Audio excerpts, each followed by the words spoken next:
advam atsanissimum tkellim allum fiskit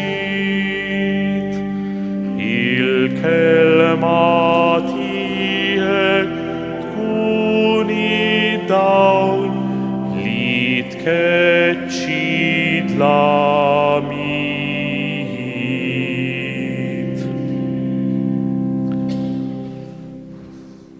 Qabel nibdew din il-quddisa, infakrukom li llum l-aħħar weekend tax-xahar f'dan is-santwarju issir il-ġabra tal-1 euro bris id-dar ta' l-irtiri fis-santwarju.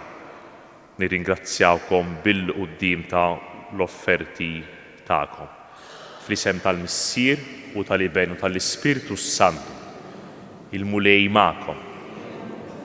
Eżis ħuti niċċelebraw illum ir-rabaħat matul is-sena. Nirringrazzjaw il-mulej Alla li mhux biss tagħna dan il-jum, però laqgħana hawnhekk sabiex nissimgħu il-kelma tiegħu u nieħdu sehem fil-Ewkaristija. U fil-bidu ta' din il-quddisa jew narfu n-nuqqasijiet tagħna u niftħu qalbna għall-imħabba u l-maħfra li hu kontinwament joffrilna.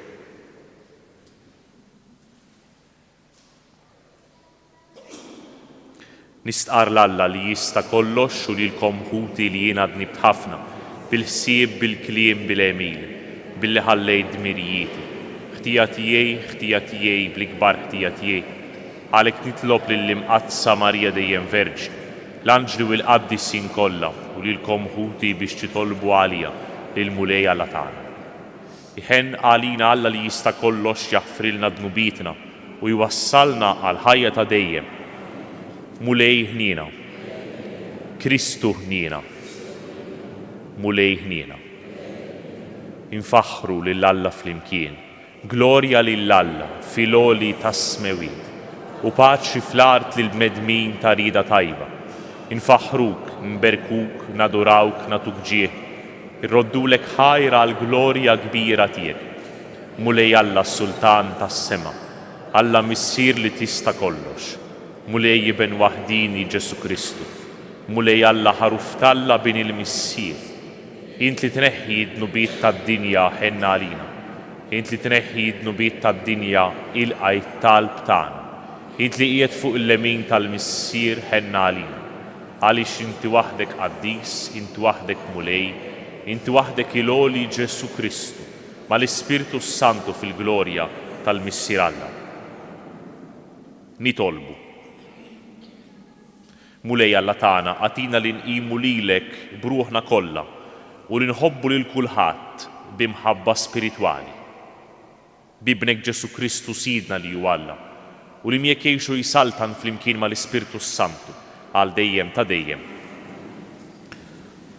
Qegħdin noffru din il-quddisa għal bżonnijiet ta' ħutna il-morda kollha. L-ewwel qari. Inħalli f'nofsok poplu umli mċekken. Qari mill-ktieb tal-profeta Sofonija.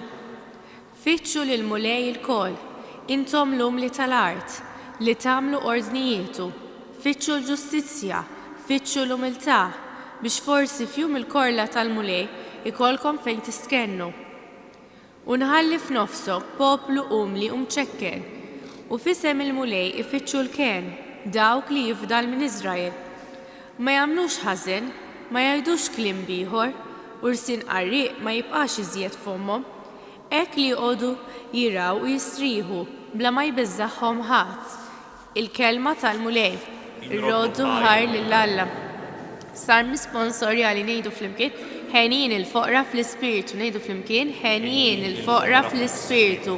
Il-mulej jagħmel ħaq lill-maħqurin u jagħti l-ħobs lill-imġewħin. Il-mulej jeħles lill-imjaħsrin, ngħidu flimkien, ħenjin il-foqra fl-ispirtu. Il-mulej jiftaħ għajnejn l-omja, il-mulej jerfa' lill-milwijin, il-mulej jħobb lill-ġusti, il-mulej ħares lill-barranin, ngħidu flimkien, ħenjin il-foqra fl-ispirtu u jżomm lill-iltim u lill-armla, imma l-ħżiena ħarbtilhom triqathom. Il-mulej saltan għal dejjem, Alla tiegħek Sion, minn nisel għal nisel ngħidu flimkien ħenjin il-foqra fl-ispirtu.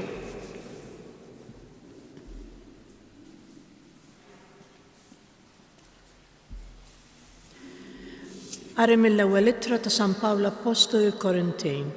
Ħuti, qisu s-sejħa tagħkom għax mhumiex ħafna fostkom li huma qorrief skont il-qies tad-dinja. Mhumiex ħafna s-setana, mhumiex ħafna n-nobli. Imma Alla għażel in-nies boloħa d-dinja biex iħawwat l-qorrief. Għażel id-dgħajfa tad-dinja biex iħawwat il-qawwija. Għażel il-mistmerra tad-dinja u n-nies li ma huma xejn biex iġib fix-xejn lil dawk li huma xi ħaġa. Hekk ebda bniedem ma jkun jista' jiftaħar quddiem Alla. Minnu li intom tinsabu fi Kristu Ġesu li sar għalina il-erf mingħand Alla, ġustizzja, qdusija u fidwa, biex bħalma hu miktub min jiftaħar ħajiftaħar fil-mulej. Il-kelma tal-mulej. Inroddu ħajr lill-Alla.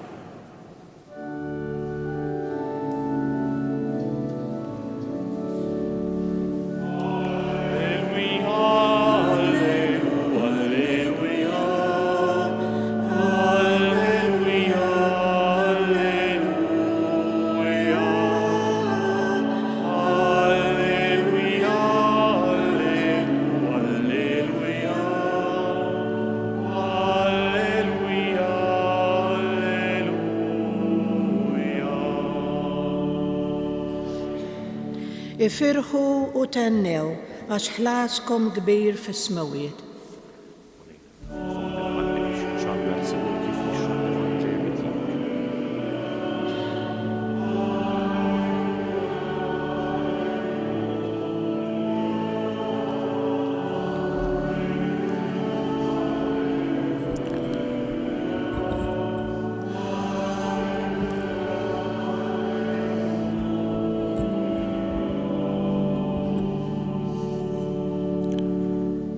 Il-mulej magħkom. Qari mill-Evanġelju mqaddes skont San Mattew. F'dak iż-żmien kif ra il-folol, Ġesu tela fuq il-muntanja, għad bil-qiegħda u resqu lejh id-dixxipli tiegħu. Fetaħ fommu u qabad jgħallimhom u jgħid: ħenjin il-foqra fl-ispirtu għax tagħhom hija s-saltna tas-smewiet. Ħenjin l-imnikta għax huma jkunu mfarġa. Ħenjin ta' qalbhom ħelwa għax huma jkollhom bwirthom l-art. Ħenjin dawk li huma bil-ġuħ u l-għaġġ tal-ġustizzja għax huma jkunu imxebbejn. Ħenjin dawk li jħennu għax huma jsibu ħniena. Ħenjin dawk li huma safja f'qalbhom għax huma jaraw lill-Alla. Ħenjin dawk li jġibu l-paċi għax huma jissejħu uliet Alla. Ħenjin dawk li huma ippersegwitati minħabba s-sewwa għax tagħhom hija s-saltna tas-smewiet. Ħenjin intom meta jgħajrukom u jippersegwitawkom u jaqilgħu kull xorta ta' ħażen u gideb kontra tagħkom minħabba fija. Ifirħu u tennew għax ħlaskom kbir fis-smewiet. Il-kelma tal-mulej.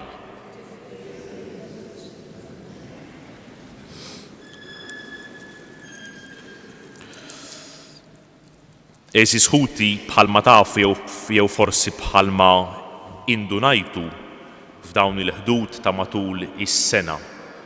Bħalissa qegħdin naqraw b'mod kontinwat, ġifieri silta wara l-oħra skont l-ordni li bih jinsabu fil-Vanġelu, il-Vanġelu skont San Mattew. Bħalissa kif forsi tafu wkoll f'Għawdex tagħna fuq inizjattiva tal-Isqof qed jitqassam f'kull dar il-Vanġelu, dan il-Vanġelu ta' San Mattew. Allura tajjeb illi nikkollegaw illi naqdu ftit is-silta illi nisimgħu nhar ta' Ħadd mal-Vanġelu sħiħ, mal-Vanġelu fejn għandna ir-rakkont kollu. U illum bdejna nisimgħu il-kapitlu 5. Nazzarda ngħid l-iktar paġna famuża, l-iktar paġna magħrufa mhux fil-Vanġeli kollha biss, imma fil-Bibja kollha kemm hi. Ġesù qed iħabbar kif wieħed ikun ħini, kif wieħed jista' fil-ħajja tiegħu jikseb ilena. Ekku din hija paġna famuża mhux biss fost l-insara, imma fost anki nies ta' kulturi u ta' reliġjonijiet oħra, għaliex din it-tfittxija għall-lena hija xi ħaġa li għandu kull bniedem fil-ħajja tiegħu. Hija xi ħaġa li tinsab f'kull kultura, f'kull reliġjon. Xi ħaġa illi kulħadd qed ifittex jaf jew ma jafx fil-ħajja tiegħu. Ekku din il-formula ħini hu biex tkun ħini mhijiex xi ħaġa li joħroġ biha Kristu. Hija xi ħaġa li diġà insibu fil-kulturi l-antiki. Pereżempju ħini hu min għandu mara sabiħa, ħini hu min għandu ħafna tfal, ħini hu min għandu l-ġid, ħini hu min għandu saqaf fuq rasu. Hija xi ħaġa li diġà kellhom il-Lut. Jekk taqraw is-salmi jiftħu b'dan il-mod. Ħini il-bniedem, anki l-Lut b'mod partikolari kellhom din it-tfittxija għall-lena. U Ġesù kif ra il-folol jgħajjat lejh lil dawn in-nies, idawwar madwaru lid-dixxipli tiegħu u itihom il-mod kif fil-ħajja tagħhom jistgħu jiksbu, jistgħu jaslu għall-lena. Ekku hija xi ħaġa li tibqa' famuża, hija xi ħaġa li b'mod partikolari l-Evanġelista Mattew u l-komunità tiegħu jiftakru kelma b'kelma. X'jiġifieri tkun ħini?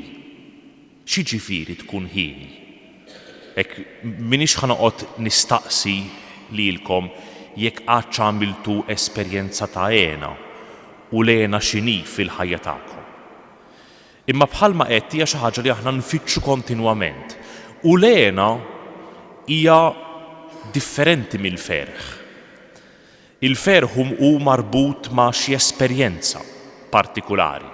Nifraħ meta jitwelidli xi ħadd, nifraħ meta xi ħaġa tmur sewwa, nifraħ meta nirċievi aħbar tajba. Nifirħu xi kultant anki b'affarijiet illi m'għandniex nifirħu bihom. Nista' jien nifraħ anki bid-deni ta' ħaddieħor. Nista' jien nifraħ b'affarijiet superfiċjali. Il-ferħ huwa dejjem marbut ma' xi esperjenza partikolari. Lena li inti tkun ħini hija xi ħaġa ħafna iktar profonda. U allura xi ħaġa ħafna iktar diffiċli biex infissruha, biex nispjegawha.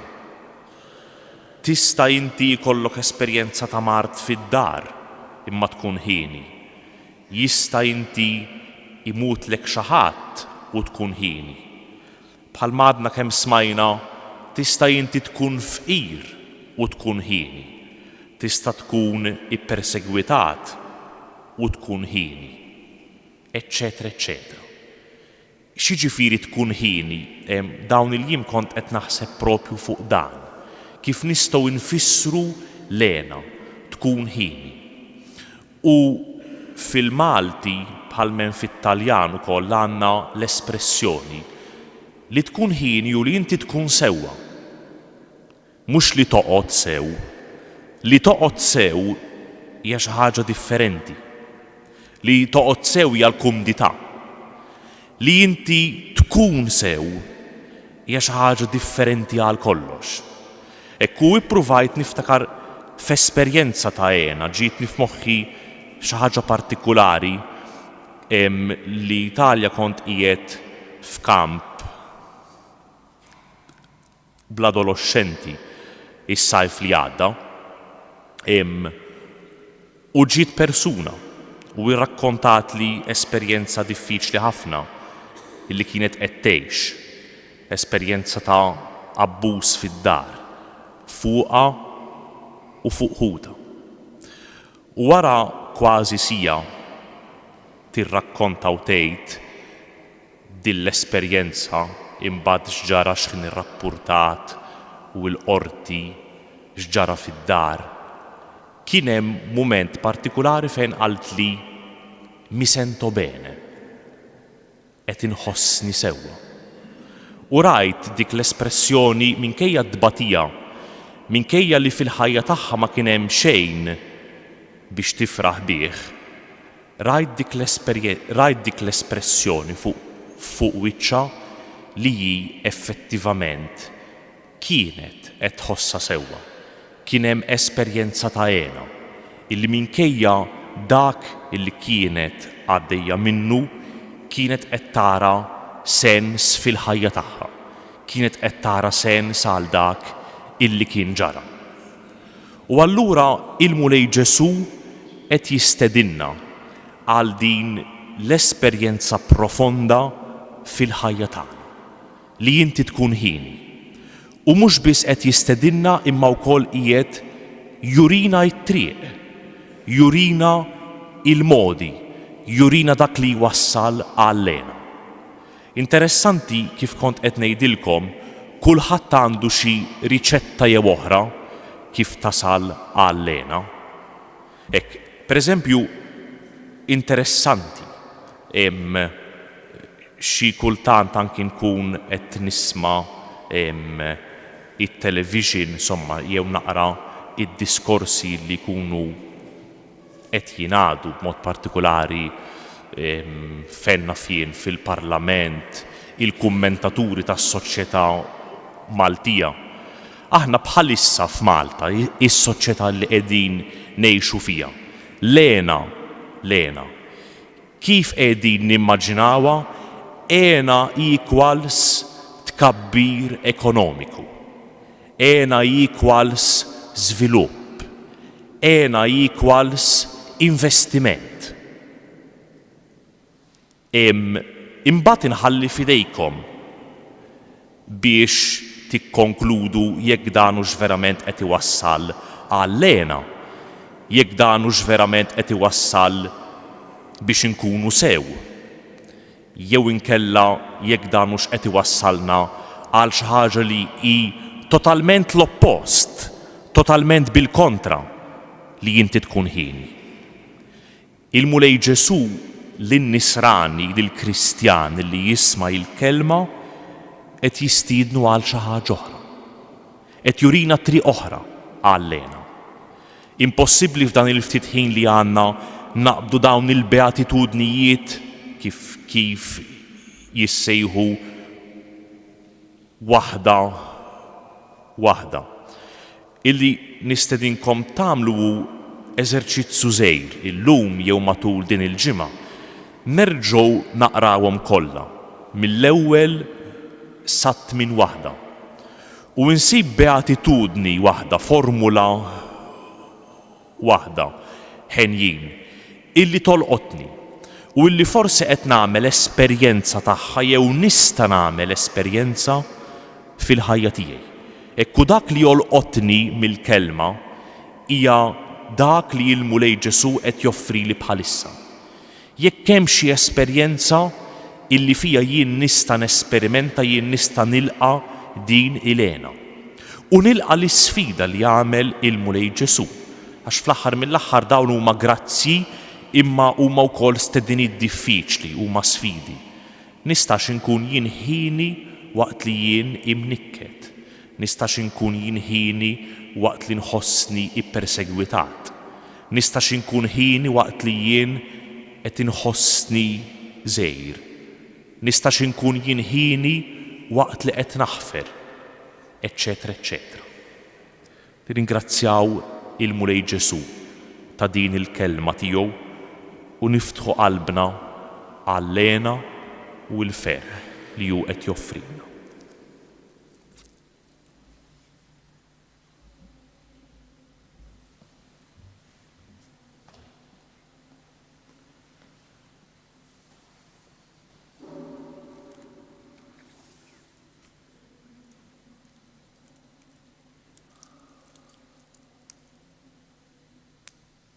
Nistqarru flimkien il-fidi tagħna.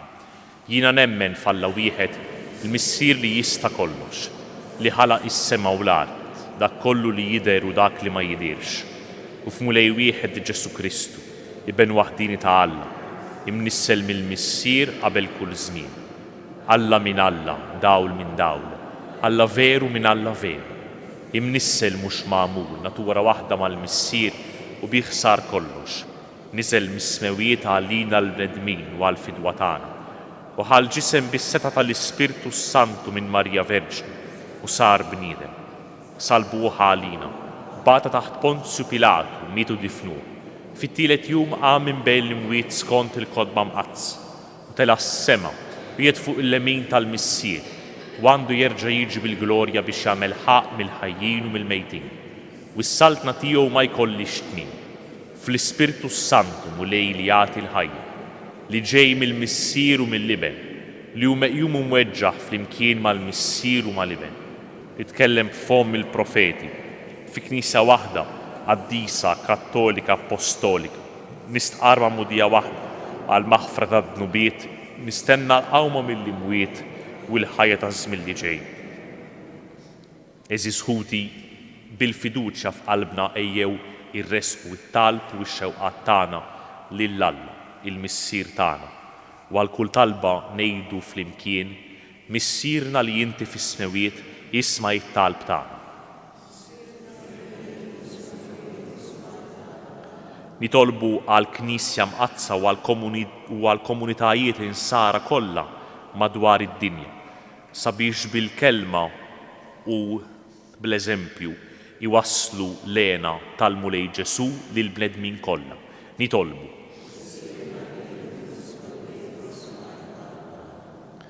Nitolbu għad-djoċesi tagħna biex b'mod partikulari tkompli timbena madwar is-smigħ tal-kelma u ċ-ċelebrazzjoni tal-Ewkaristija u nitolbu b'mod partikulari għal iktar vokazzjonijiet illi qazzu il-għawdex tagħna. Vokazzjonijiet għal ħajja saċerdotali u konsagrata kif ukoll għal ħajja miż-żewġa. Nitolbu.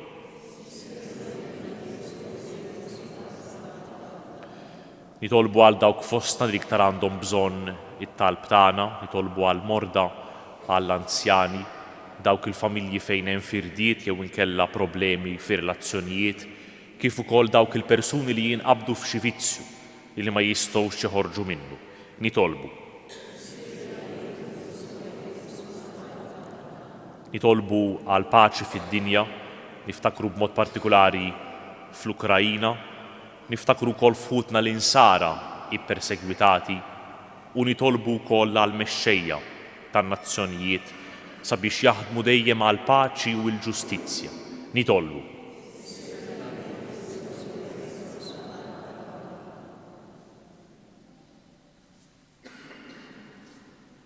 Il-qamulej dawn it-talbiet illi qed noffrulek għamel illi d-doni tiegħek isibu fina art għammila lesta biex tagħti l-frott u taqsamhom mal-oħrajn. Dan nitolbuh lilek li tgħix fis-saltan għal dejjem ta' dejjem.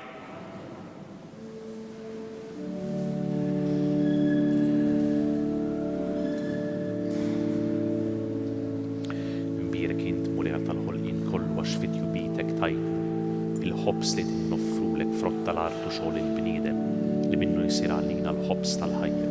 Imbierek Alla għal dejjem.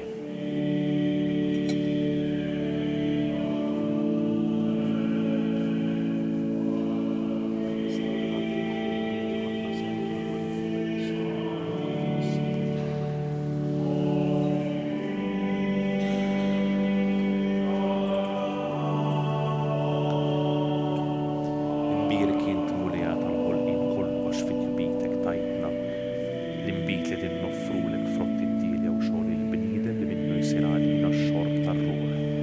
Nbierek Alla għal dejjem. Il-għana mulej Alla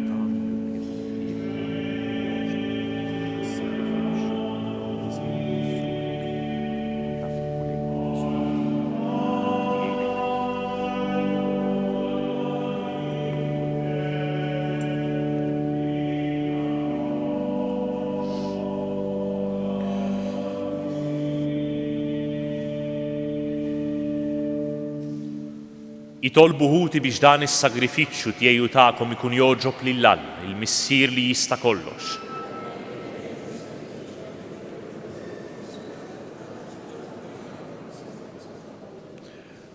Fuq l-altar tiegħek mulej, aħna l-qaddejja tiegħek qiegħdna l-offerti tagħna. Fil-ħinja tiegħek ilqaħħom u għamilhom is-sagrament tal-fidwa tagħna bi Kristu Sidna. Il-mulej magħkom. Nerfu qlubna l-fuq. Niżżuħħajr lill-mulej Alla tagħna. Sewwa u xieraq tas-sew mulej missier qaddis Alla ta' dejjem li tista' kollox, tajjeb u taġġita s-salvazzjoni tagħna li dejjem u kullimkien inroddulek ħajr. Fik aħna ngħixu u nitħarku, fik aħna, u ta' kuljum inħossu fuqna it-tieba tiegħek u sa minn issa waqt li għadna f'dan il-ġisem, inti tajtna r-ran tal-ħajja ta' dejjem, għaliex aħna għandna l-ewwel frott tal-Ispirtu li bih qajjimt il-Ġesu mill-imwiet u bih nittamaw li nibqgħu ingawdu għal dejjem il-ġid li ksibna bil-misteru tal-għejd. Għalhekk inroddulek ħajr u flimkien mal-anġli inxandru l-kobor tiegħek waqt li bla qiegħda intennulek. Qaddis, qaddis, qaddis, mulej Alla tal-eżerċti, is-smewwiet u l-art mimlija bil-glorja tiegħek. Osanna fil-ola tas-smewwiet, nbierek minn ġej f'isem il-mulej, osanna fil-ola tas-smewwiet.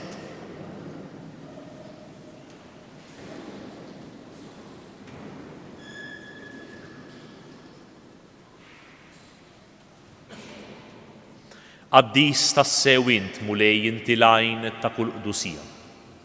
Qaddes għalhekk nitolbuk dawn l-offerti bil-barka tal-Ispirtu tiegħek biex isiru għalina il-ġisem u d-demm ta' Sidna Ġesu Kristu. Li meta kien se jingħata biex minn rajh ibati, ħajl ħobs radd il-ħajr, qasam tali d-dixxipli tiegħu qal: ħudu u kulu il-koll minn dan, għax dan huwa ġismi li jingħata għalikom.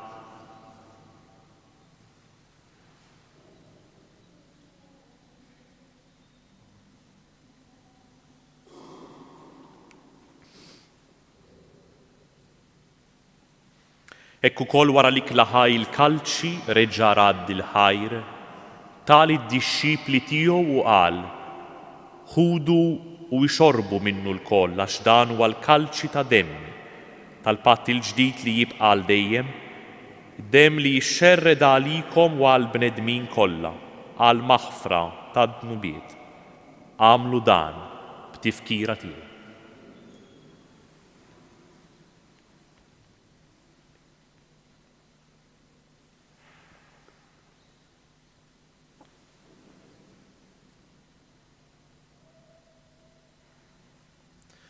Dan hu l-misteru tal-fidi.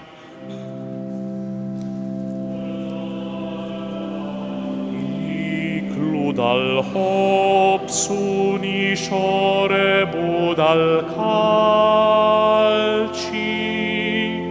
jinħabru l-mewt tiegħek mulej samati.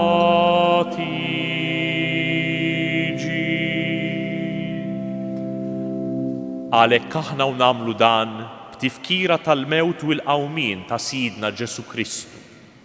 Noffrulek mulej il-ħobs tal-ħajja u l-kalċi tas-salvazzjoni. U nroddulek ħajr għax għoġbok tilqana hawn quddiemek biex naqduk. U miċ-ċokon tagħna nitolbu l-Ispirtu Santu jaqadna f'ġisem wieħed li jenna li nieħdu sem mill-ġisem u d-demm ta' Kristu. Ftakar mulej fil-Knisja tiegħek imxerda mad-dinja kollha u qed taqa' fl-imħabba flimkien mal-Papa Franġisku, mal-Isqof tagħna Anton, mal-Isqfijiet kollha, il-Presbiteri u d-Djakni. Ftakar ukoll fħutna li raqdu bit-tama tal-qawmien. Ftakar fil-mejtin kollha. Daħħalhom quddiemek fid-dawl tas-sebħ tiegħek. Ħenna għalina l-koll nitolbuk. Għati lilna l-koll il-wirt tal-ħajja ta' dejjem. Flimkien mal-Verġni Mqazza, Omm Alla Marija, ma' San Ġusepp, mal-Apostli u l-Qaddisin kollha li jgħixu fil-ħbiberija tiegħek sa mill-bidu tad-dinja. Għamel li magħhom infaħruk u nsebħuk b'Ġesu Kristu, Ibnek. Bi Kristu, ma' Kristu u fi Kristu jingħata lilek Alla missier li tista' kollox, flimkien mal-Ispirtu Santu kull ġieħu glorja, għal dejjem ta' dejjem.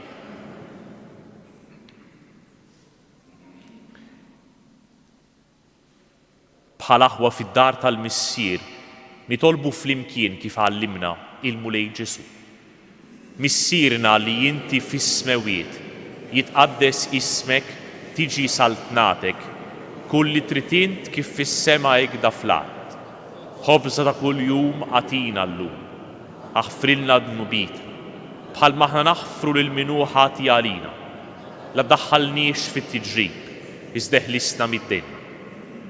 Eħlisna nitolbuk mulej minn kull den, għatina fit-tjiba u l-ħnina tiegħek il-paċi fi żmienna biex inkunu ħielsa dejjem mid-dnub imħarsa minn kull inkwiet.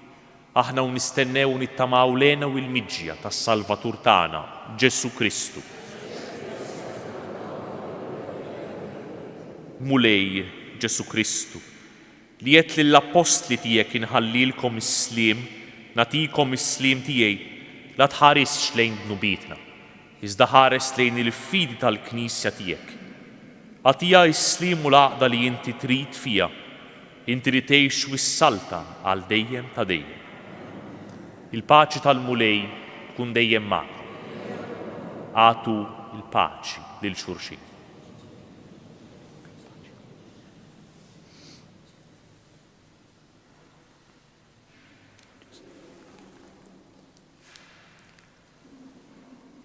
Ħaruf talla li tneħħi d-nubiet tad-dinja ħenna għalina.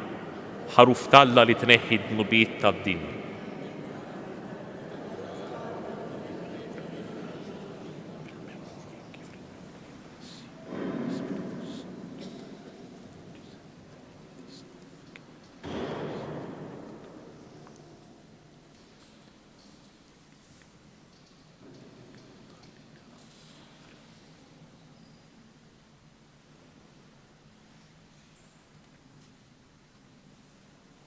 Dan hu l-ħaruf ta' Alla.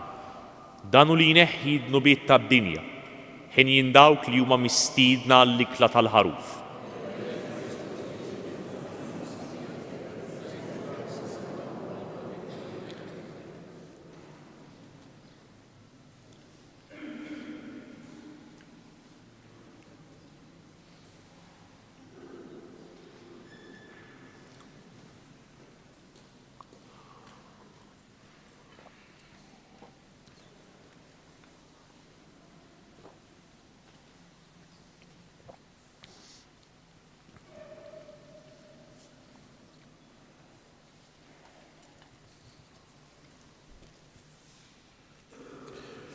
Ħenjin il-foqra fl-ispirtu għax tagħhom jassaltna tas-smewiet, ħenjin ta' qalbhom ħelwa għax huma jkollhom bwirthom l-art.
Glorja lill-Missier u lill-Iben u lill-Ispiritu Santu. Nitolbu. Mulej inti qawwejtna bid-don tal-fidwa tagħna, għamel nitolbuk li b'din l-għajnuna għas-salvazzjoni tagħna nissaħħu dejjem fil-fidi vera, bi Kristu Sidna. Xi avviżi l-ewwel nett sejħa għas-smieħ tal-kelma tal-Alla, il-lejla bħal kull nhar ta' Ħadd fis-6:30 f'dan is-santwarju issir il-lezzjon divina li hija mument ta' riflessjoni u talb dwar il-kelma ta' Alla. It-tieni illi brabta mal-festa tal-preżentazzjoni tal-mulej nhar is-Sibt li ġej 4 ta' Frar fl-4 ta' filgħaxija l-Isqof Anton Tewma ser imexxi ċelebrazzjoni illi fiha ssir il-preżentazzjoni tat-trabi f'dan is-santwarju lil Madonna ta' Pinu. Fl-aħħar nett hemm avviż u anki sejħa għal loti ta' demm inħeġġu lil minu f'saħħtu sabiex illum il-Ħadd imur jagħti id-demm f'dan il-ħin ġifieri bejn it-tnija ta' filgħodu u s-sija ta' wara nofsinhar fil-berġa tax-Xewkija. Hekk hija xi ħaġa li xi kultant aħna m'aħniex konxi tagħha illi b'ġest daqstant żgħir kapaċi nikkontribwixxi biex insalva ħajja. U kull meta immur nagħti d-demm dejjem jgħiduli illi id-donaturi anki f'Għawdex qegħdin jonqsu u l-ammont ta' demm illi jingħata kull darba qiegħed jonqosu wkoll. Ġifieri hija xi ħaġa importanti illi nerġgħu inqajmu il-kuxjenza dwar dan il-ġest u li kull minu f'saħħtu u jista' jagħmel din il-ħaġa żgħira jħossu msejjaħ hu wkoll sabiex jikkontribwixxi. Il-mulej magħkom. Iberikkom Alla li jista' kollox, il-Missier u l-Iben u l-Ispiritu Santu.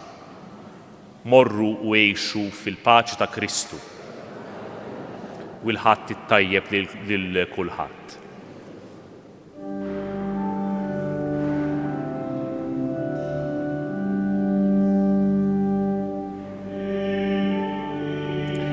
Nitlob qalbi kollha tama fik f'dan il-jum tant sabiħ imħabti